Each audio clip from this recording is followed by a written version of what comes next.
প্রিয় দর্শক, আজকে নিয়ে যাচ্ছি 2024-এর ত্রিপুরার ভাইরাল স্পট মনুবনকুল সাবরুমের দক্ষিণ ত্রিপুরা জেলার একটি প্রাকৃতিক সৌন্দর্যে ভরপুর জায়গা, যার দৃশ্য এখন দেখছেন সেখানে নিয়ে যাব এবং পুরো দৃশ্যটা আপনাদের জন্য ক্যামেরাবন্দি করব। সবাই সঙ্গে থাকবে। দামাদিপা স্কুলের সেই স্কুলে এবং टेम्पलটা সবকিছু ক্যাপচার করছে। दामादिपा का स्टूडेंट है मेरे साथ अभी जो बैठा है।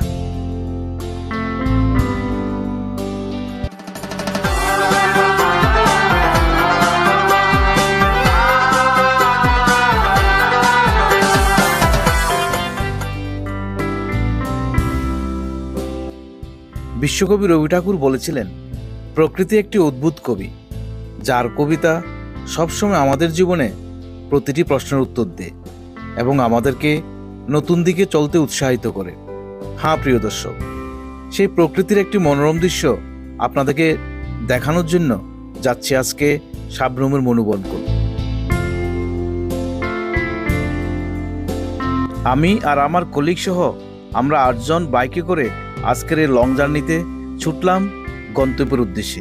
আর যাওয়ার পথে আমাদের ত্রিপুরার প্রাকৃতিক সেই মনোরম দৃশ্য আপনাদের জন্য ক্যামেরাবন্দি করেছি। প্রিয় দর্শক, আমরা যাচ্ছি এখন 108-এ ন্যাশনাল হাইওয়ে ধরে, আর রাস্তার পাশে সে দৃশ্যগুলো অবশ্যই সবার জন্য চোখ জোড়ানো দৃশ্য।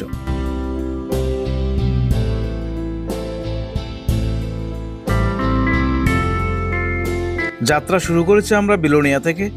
এখন যাচ্ছি মুড়ি নদীর পাড় দিয়ে মরিপুর গ্রাম পঞ্চায়েতের উপর দিয়ে। গ্রামের প্রকৃতি অনেক শান্ত হয়ে থাকে, যার মধ্যে মানুষ সময় কাটালে মন অনেক ভালো হয়ে যায়। তাই তো আমরাও ছুটে চলছি মন ভালো করার জন্য, সঙ্গে আপনাদেরও নিয়ে যাচ্ছি। ভিডিও রেকর্ড করতে করতে এসে পৌঁছে গেলাম জোলাইবাড়ি, দক্ষিণ ত্রিপুরা জেলার আরও একটি গুরুত্বপূর্ণ জায়গা। সে জোলাইবাড়ির দৃশ্য দেখছেন। 108-এ জাতীয় সড়কটি বিলোনিয়া থেকে জোলাইবাড়িতে এসে আগরতলা সাবরুম জাতীয় সড়কের সঙ্গে যুক্ত হয়েছে। পার হচ্ছি থাইলিক তুইচা, বাংলায় যাকে বলে কলাছড়া বাজার।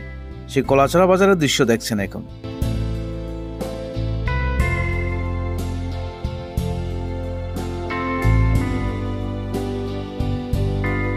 একটি প্রবাদ রয়েছে, যদি আপনি সত্যি প্রকৃতিকে ভালোবাসেন তবে সব কিছুকে আপনার ভালো লাগবে। সত্যিই তো প্রিয় দর্শক, আজকের এই দৃশ্যটি এখন কার না ভালো লাগে, এমন সবুজ সবুজ দৃশ্য।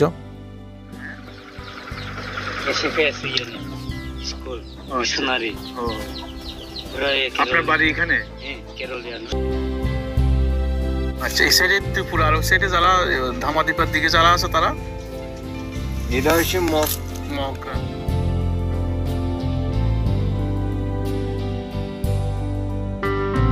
এসে পৌঁছালাম মনুবনকুল বাজার। সে দৃশ্য আপনারা দেখতে পাচ্ছেন। ছোটখাটো একটা খুব সুন্দর বাজার রয়েছে মনুবনকুল এলাকাতে, সে দৃশ্য দেখছেন। আমরা আমাদের গন্তব্যের প্রায় কাছাকাছি এসে পৌঁছে গেছি, আর কিছুক্ষণের মধ্যে আমরা পৌঁছে যাব বনকুলের সেই বিখ্যাত জায়গায়।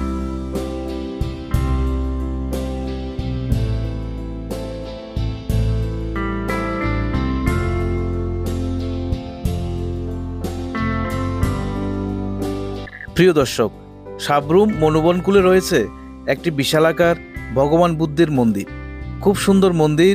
সেই মন্দিরের দৃশ্য প্রথমে আপনাদের দেখাবো। সামনে দেখতে পাচ্ছেন বুদ্ধ টেম্পল।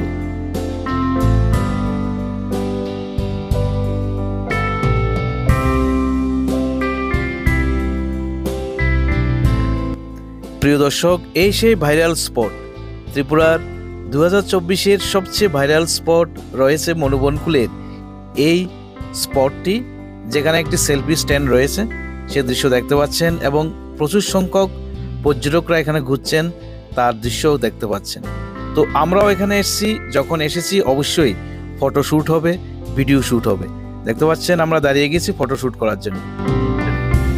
দক্ষিণ ত্রিপুরা জেলার এই মনুবনকুলের একটি ইতিহাস রয়েছে। 16 জানুয়ারি 2007 এখানে এসেছিলেন তিব্বতের নোবেল পুরস্কারপ্রাপ্ত বুদ্ধ ধর্মগুরু শ্রদ্ধেয় দলাই লামা। এসেছিলেন এই ধামাদিপা স্কুলে, যে স্কুলের দৃশ্য এখন দেখছেন। দামাদিপা স্কুলের সেই স্কুলে এবং টেম্পলটা সবকিছু ক্যাপচার করছে আপনাদের জন্য। ভিতরে প্রবেশ করলাম, তো একটা বিশাল বড় এলাকা জুড়ে কিন্তু পুরো ইনফ্রাস্ট্রাকচারটা রয়েছে দামাদিপা স্কুল।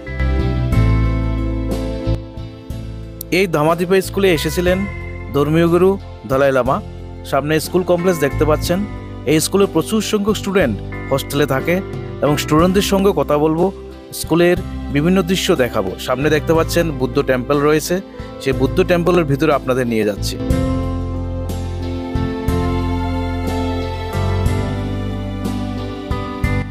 थोड़ा थोड़ा क्या होता है हिंदी और इंग्लिश? हिंदी। ये हॉस्टल में रहते हो आप लोग? 12 से लेकर छोटा तक। Then? Yes. This one? Okay, thank you. ये सब दामादिपा का स्टूडेंट है मेरे साथ। अभी जो बैठा है आप देख रहे हो ना, এই হলো প্রেয়ার হল, যেখানে সবাই উপস্থিত থেকে প্রেয়ার করে থাকেন, সে দৃশ্য দেখতে পাচ্ছেন। আর বাইরের দিকে হোস্টেল, টিচার, স্টুডেন্টদের জন্য এবং আরো নতুন অনেকগুলো বিল্ডিং তৈরি হচ্ছে। এর পাশে রয়েছে আরো একটি গ্রামীণ হাট বাজার, একেবারে হাট কবিতার হাট বলতে পারেন। প্রতি বছর মনুবনকুল এলাকার এই জায়গায় মহামুনি মেলা বসে। গত বছর এই মহামুনি মেলায় আমি উপস্থিত ছিলাম এবং সেই দৃশ্য কিছু দেখাচ্ছি আপনাদের। 5টা 50 টাকা। মগ পিঠা। আপনার বাড়ি এখানে নেই? হ্যাঁ, আপনার বয়স কত? 85 বছর। এখন হাঁটতে পারে? আমার তো 50 হয় নাই। বিলুনিয়া। বনকুল এলাকার একটা অন্যতম কৃষি হলো, সেটা হলো মক্কা চাষ। প্রায় বাড়িতেই এখানে বনকুল, মনুর যে বনকুল এলাকা, প্রায় বাড়িতেই মক্কাটা খুঁজে পাওয়া যাবে। যাওয়ার পথে ন্যাশনাল হাইওয়ে 8 এর পাশে একটা রেস্টুরেন্ট রয়েছে, দেখতে পাচ্ছেন। সেই রেস্টুরেন্টে খাবো আজকে। ফিরে যাওয়ার পথে কলাছড়া জাতীয় সড়কের পাশে একটি রেস্টুরেন্ট রয়েছে, সেই রেস্টুরেন্টে আমরা দম বিরিয়ানি খেয়ে নিলাম।